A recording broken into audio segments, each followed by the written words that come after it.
Abdoulaye Doumbouya nu lay nuyu. maa leen di fay Mouhamed di leen remercier bu baax si invitation bi ma invité nii pour ñu waxtaan càmbar la situation politique plus particulièrement lu sama benn sénégalais wax ne na cadre Pastef la ci président Macky Sall ñu fas yéene si apporter ay leeral di ñaan yàlla lépp lu ñu ci wax mu nekk njëriñu Sénégal. Fadilou Keita bokk Pastef jénn ne président Macky Sall moom si wàllu boppam bu ñuy xool wàllum yorolin bu sellul moom kàngam la si dëggantaan moom sax moo si chef suprême bi baat boobu la yëkki yow ku bokk APR tey jii ndax kàddu yooyu noonu dafa am gàcce bu mu indi si yow wala ndax da ngay jàpp ne li mu wax tamit lu tegu la. amul benn gàcce bu muy wax si loolu parce que déjà dama bëgg def premièrement benn mise au point dama bëgg inviter Sénégalais yi pour ñu jàpp que le président de la République sax laay wax d'une manière globale c'est une institution léegi institution boobu noonu nag war nañu xam naka la ñuy wax ak moom ak yan tonalité dañuy utiliser ak naka lañ ko dañ ko war a jox suñu wàccuwaay parce que c'est pas le président seulement de la coalition Benno Bokk Yaakaar c'est le président de tous les Sénégalais je veux dire monsieur Macky Sall sur ce dafa war a am égard yoo xamante ne dañ ko war a jox cër bu moom ak foo mënti bokk loolu benn précision parce que sooy waxee d'une manière arrogante avec le président de la République loolu manque respect sénégalais parce que sénégalais yi ci seen écrasante majorité ñoo ko jox mandat pour mu am signature du Sénégal. loolu ñàkk war ma la wala boog constat la rek bu mu def. non au delà non maa ngi ñëw ci constat bi non au delà tonalité bi ak ni ñuy waxee Macky Sall et cetera c'est une institution dañ ko war a jox égard boobu noonu ci beneen bi lu mu. waaw exactement parce que ñoom ñëpp opposition suñuy wax Macky Sall day mel ni ku wax ak seen morom président de la République c'est une institution loolu faut que sénégalais yi intégré ko. mu leer ci bopp ñëpp beneen bi mooy li mu wax na c'est le chef de l'État mooy chef suprême de la malgouvernance je pense que ku mel ni cadre nga ne cadre nga ci benn parti politique je pense que sooy pousser sa analyse da nga war a ay analyse scientifique dama indi ay faits yoo xamante ne kenn du ko mën a dindi président de la République ba mu faloo en 2012 mu fi njëkk teg OFNAC mu ne ba muy njëkk wax mu ne OFNAC ba mu koy teg tegguma ko pour ñu fi jot a jaar dama ko teg pour samay ñoñ premièrement mu renforcer le pouvoir et les prérogatives Cour des comptes renforcer IGF renforcer IGE beneen bi parce que malgouvernance bu ñu ko génnee ci foofu kese beneen ba mu ñëwee mi ne képp kuy gérer budget de plus de 1 milliard da nga war a def déclaration de patrimoine yamatul foofu agence yi nga xamante c'est des agences budgétivores ñii mu supprimer leen ñii mu rassembler leen pour beaucoup plus d'efficacité et d'efficience yamul si loolu mu ñëw facture électricité facture ndox facture courant présidence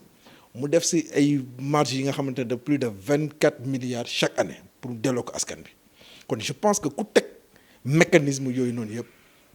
pare na pour xamante ne xeex li nga xamante ne mooy guerre ak mal gouvernance kon tey di positionner le président de la République comme le chef suprême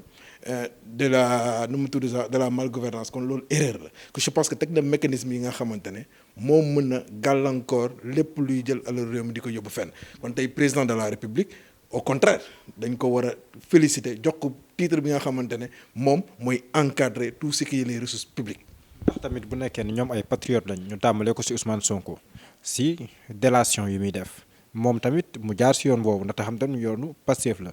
mu gis na tamit wax nga ko OFNAC président moo ko fi tegoon mais moo ko affaiblir ci ay fait tamit ci seen i jàngat ñoom ndaxte tamit moom moo faag yemale OFNAC naan ko dangay dugg fii du sa yoon newul ci lii et cetera ak tamit nu muy défendre Cheikh Oumar Anne yooyu noonu yëpp est-ce que nekkul yi tamit moom mi fi indi woon OFNAC moo dem ba affaire bi ëpp ko loxo mu koy affaiblir. non président mosu affaiblir OFNAC en réalité président dafa rappeler les prérogatives de l'OFNAC parce que en réalité tam foofu tam question bi tam war nañu parce que xam naa du xaj sax ci émission bi mais foog ñu wax ne corps de contrôle bu nekk la mooy rôle am foog ñu wax mu leer parce que OFNAC en réalité du tribunal du juge ba nga xamante ne mooy juge ne kii def na wala deful su saytoo benn mbir xam na kii kat def na erreur de gestion parce que tam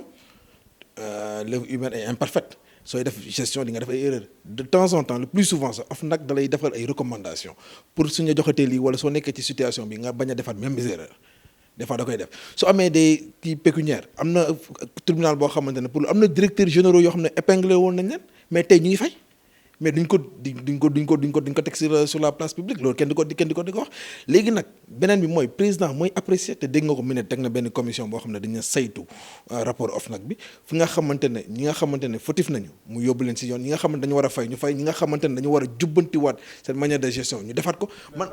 Cheikh Oumar Anne nu jam ko leer naam leeragul moo defam deful leeragul mu promouvoir ko yokkal ko ay maxaama def ko ministre de l'enseignement supérieur loolu nan lañ ko mën a jàngatee ndax nekkul tamit bu Fadilou Keita di wax ne moom mooy def la promotion de la malgouvernance ndax bu ñu sukkandikoo si loolu tamit du ne Fadilou Keita ak waa Pastef wax nañ dëgg. non man damay dàq loolu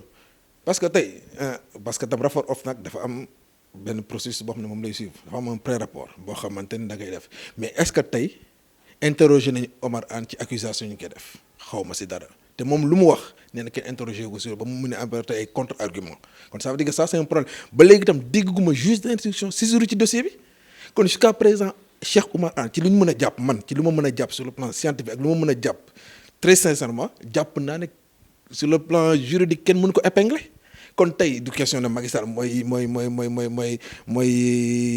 tënk kenn te mu wax dafa leer Macky Sall nee na du protéger kenn mais tey su demee ba nga xamante ni y a une information judiciaire procureur saisir dossier bi Cheikh Oumar Anne su defee naka su dul noonu kenn du ko protéger na dem mais jusqu'à présent présomption d'innocence kon tey présomption d'innocence c'est pas parce que tey nit wax na lii rek mooy dëgg wala du dëgg mais tey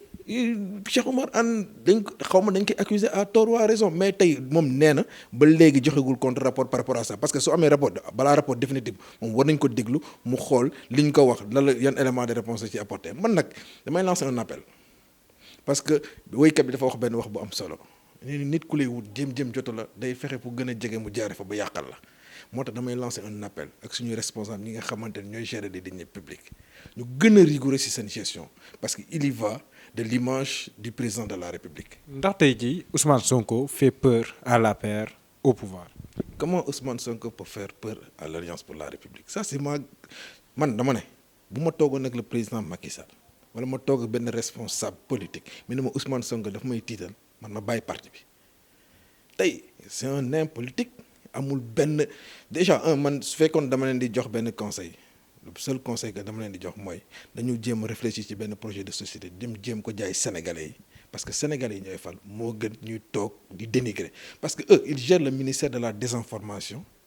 et du mensonge nous on gère le ministère des réalisations et de la cohésion sociale kon ñun ñaar bokkuñu fu ñu jëm tey Ousmane Sonko dem na ci benn élection am na 18% tey ku am 18% ku am 58% kooku naka la mën a tiitale ma ne benn responsable politique ci Alliance pour la République sax xajul ci Ousmane Sonko sax duma le président Macky Sall te tey loolu tam damay invité waa Pastef ñu relever le niveau relever le débat parce que tey les élections sont derrière nous parce que mënuñu tam en réalité parce que tam foog ñu invité Sénégal yi tam foog ñu siffler la fin de la récréation parce que Sénégal kese nga gis élection 7 mois sur 7 12 mois sur 12 7 jours sur 7 mais loolu faut que ça cesse élection su jàllee ba peuple bi tànn le peuple souverain tànn na le président Macky Sall nee na Ousmane Sonko yow 3e nga jël na nga yem ci 3e boobu noonu ñu jàll ci liggéey man dama jàpp ne tey ñëpp war a def bloc autour du président pour la réalisation de sa vision def naa foofu la ñu war a toll beneen bi mooy damay invité yenn journalistes yi ngeen laajte tey sur une question précise wala bien déterminée est-ce que tey mës nga dégg opposition bi wala benn opposant di joxe force de proposition par rapport à une telle situation. Ousmane Sonko téere la bind tuddee ko solution. mais solution bi da ko jaay Sénégalais yi ne ko bëgguñu ko Macky Sall indi réalisation indi projet liggéey ëllëg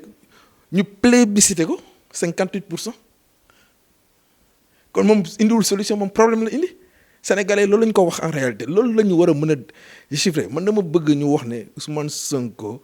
il est là pour la désinformation et le mensonge loolu nag mënu continuer ba tey Sénégal leer na parce que tey olof damay dégg ñu ne tey fen day jël ascenseur mais dëgg moom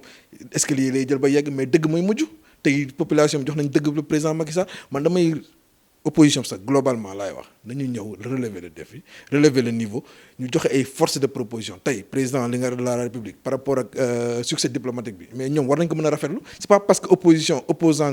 nga lépp nga ne doxul man dama jàpp ne Sénégal président de la République su indi woon ñëpp dugal leen àjjana sax te am ñu xamante ne dañ naan non àjjana mi sax dafa sedd dafa neex tout ça est-ce que duñ jéem a xool tester safara mais loolu war nañ ko mën a wees tey président su defee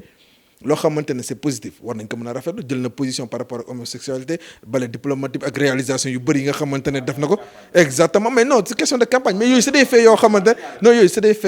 ne tey su ko président Macky Sall defee pour les Sénégalais ñoom war nañ ko mën a génn communiqué comme ni ñuy wax wala def génn wax rafetlu ko su président defee naka su dul noonu ñu def ko wala ñu indi ay force de proposition def naa foofu la ñuy xaar te en tant que cadre Fadilou Keita man il m'a un peu déçu parce que tey cadre sooy ñëw di wax waroo wax di sànni da nga war a wax documenté ko indi ay preuve ba pare indi ay kii scientifique